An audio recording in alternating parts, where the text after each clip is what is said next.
नमस्कार माझ्या मित्रमैत्रिणी, हे आहेत आशूचे वडील. आज हे रिटायर झाले, त्यामुळे मी गेली ओमडेवर, तिथून घेतले पेढे आणि त्यांच्यानंतर गाडी काढून मी पोचते त्यांच्या घरी. आणि तिथे आमच्या आईसाहेबांनी केलं स्वागत. ही आशू होती जी पडलेली, तिने आता तिला लाज वाटते की मला बघून घेतलं. त्यानंतर काकांचं डोळ्यांचं ऑपरेशन पण झालं, त्यांना पेढा खाऊ घातला, आशीर्वाद घेतला. आणि आता हा पेढा मी खाऊ घालणार आहे आईसाहेबांना.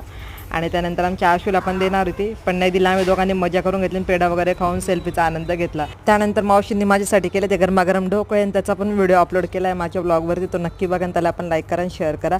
आणि ढोके झाल्यानंतर मस्त आहे की आम्ही त्या ढोकेचा आनंद घेतला. तोपर्यंत आम्ही व्हिडिओ पण बनवत होतो आणि आम्ही आमच्याची मजा करत होतो. आणि आशू जळत घरच्या पोरीला सोडून बाहेरच्या पोरी जली ना तेरी भी जली ना.